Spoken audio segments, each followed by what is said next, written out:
बिस्मिल्लाहिर्रहमानिर्रहीम अस्सलाम वालेकुम। तो आइए फ्रेंड्स, आज मैं आपके लिए पकवान सेंटर वाली ऑथेंटिक चिकन बिरयानी की रेसिपी लेकर आई हूँ। फ्रेंड्स, पकवान सेंटर वाले इसके अंदर कई तरह के गरम मसाले, कई तरह के मसाले ऐड करते हैं। हम इसके अंदर एक ही मसाला ऐड करेंगे, एक ही मसाले से हमने ये पकवान सेंटर वाली बिरयानी रेडी की है। आप इसका लुक चेक कर सकते हैं। बिल्कुल ऑथेंटिक रेसिपी है ये और आपको बहुत पसंद आने वाली है ये रेसिपी। आपने जरूर वीडियो को फुल वॉच करना है, रेसिपी को आपने स्किप बिल्कुल भी नहीं करना है व्यूअर्स। हम आपको हाफ केजी के हिसाब से बिरयानी की रेसिपी देंगे और चावल की वैरायटी आपने सेला लेनी है। तो चलिए व्यूअर्स, रेसिपी की तरफ बढ़ते हैं। फर्स्ट स्टेप के अंदर हमने सबसे पहले हाफ कप ऑयल लेना है और एक बड़ी प्याज को हमने चॉप कर लिया है। प्याज को हम गोल्डन ब्राउन करेंगे। वैसे तो प्याज इसके अंदर नहीं डलती है, लेकिन हम थोड़ी सी प्याज इसके अंदर ऐड करेंगे। गोल्डन ब्राउन करके प्याज को हम निकाल लेते हैं।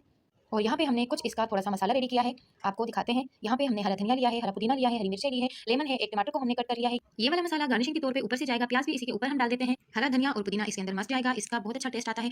और अब हम यहाँ पे एक कटोरी दही लेंगे, उसके अंदर हम ज़्यादा फूड कलर ऐड करेंगे, हाफ टी स्पून। और इसको अच्छे से हम मिक्स कर लेते हैं। ये मसाला भी हमारा रेडी हो चुका है। बाकी का प्रोसेस आप आगे देखते जाइए, हम आपके सामने करेंगे। जिस ऑयल के अंदर हमने प्याज को ब्राउन किया था, उसी ऑयल के अंदर हम जिंजर गार्लिक और ग्रीन चिली पेस्ट ऐड कर देंगे।